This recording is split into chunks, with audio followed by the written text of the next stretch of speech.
Hey, fellow explorers, today we're venturing into the heart of the Philippines, a nation woven from over 7,000 islands. We're not just talking about geography, we're talking about a history rich with cultural crossroads and ancient traditions. Our journey focuses on a fascinating ritual called Sandugo, the ancient Filipino tradition of blood compacts. Imagine this: two leaders, each pricking their arms, drawing blood and mixing it together.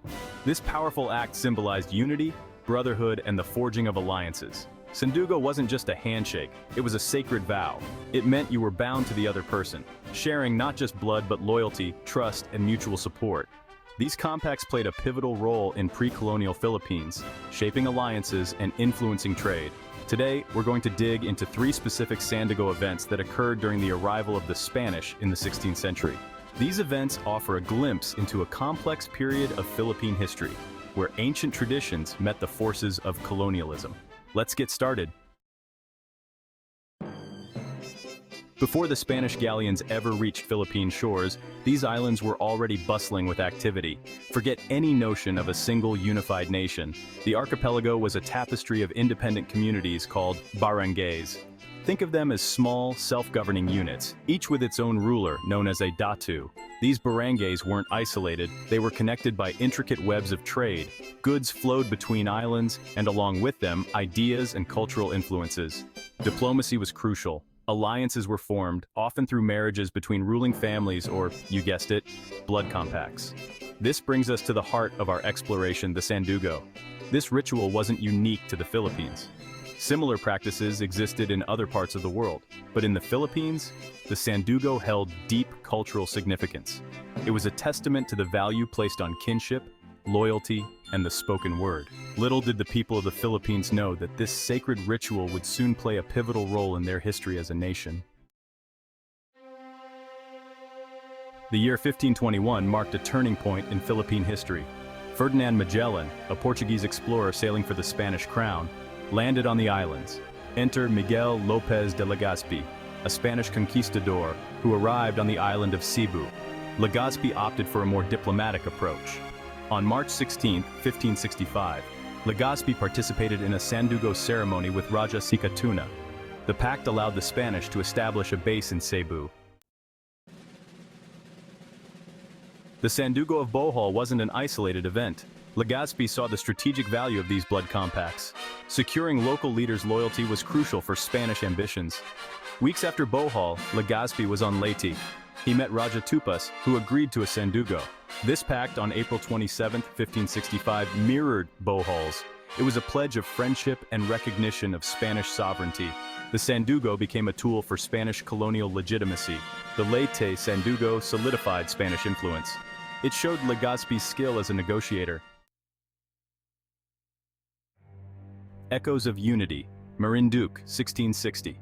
The 17th century saw the Spanish firmly entrenched in the Philippines. Colonial administration had taken root, and the islands were integrated into the vast Spanish Empire. But the memory of Sandugo and its power to unite hadn't faded. In 1660, almost a century after Legazpi's arrival, the island of Marinduque became the stage for a unique Sandugo event. This time, it wasn't between a Spanish conquistador and a local chieftain. Instead, it was a pact between local leaders themselves. The chiefs of different villages in Marinduque, facing threats from Moro raiders from the south, decided to unite under a single banner. They gathered and performed the Sandugo, pledging to put aside their differences and fight as one. This event underscores the enduring significance of Sandugo in Philippine society. Even under Spanish rule, it remained a powerful symbol of unity and collective action. The Marinduque Sandugo is a testament to the resilience of Filipino traditions and the adaptability of the ritual itself. Diplomacy and domination. The two sides of Sandugo. Looking back at these Sandugo events, we see a complex interplay of diplomacy and domination. For the Filipino Datus, the ritual represented a way to forge alliances, ensure peaceful trade, and maintain harmony. For the Spanish, it became a tool for legitimizing their presence, gaining a foothold in the archipelago, and ultimately, advancing their colonial ambitions. It's easy to see these Sandugo pacts as mere footnotes in history books, but they were pivotal moments. They marked the beginning of a new era for the Philippines, one that would see the archipelago drawn into the global stage, for better or for worse. The Sandugo, a ritual rooted in peace and unity, became entangled with the forces of conquest and colonization. It's a stark reminder that history is rarely black and white. It's a tapestry woven from countless threads, some bright, some dark, all interconnected. The enduring legacy of Sandugo. Centuries have passed since those pivotal Sandugo events. The Philippines, having shaken off the shackles of colonialism, now stands as a proud and independent nation. But the legacy of Sandugo endures.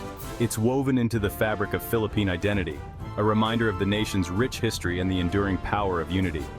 Today, Sandugo is celebrated in festivals, depicted in art, and taught in schools. The image of Legazpi and Sikatuna sharing a toast of blood is a common sight, a symbol of the nation's complex past. But the legacy of Sandugo goes beyond mere commemoration. It serves as a reminder of the importance of diplomacy, the need for unity in the face of adversity, and the enduring spirit of the Filipino people. Conclusion: Sandugo in the heart of the nation. As we conclude our exploration of Sandugo, one thing is clear. This ancient ritual, born from a desire for peace and unity, continues to resonate in the Philippines today.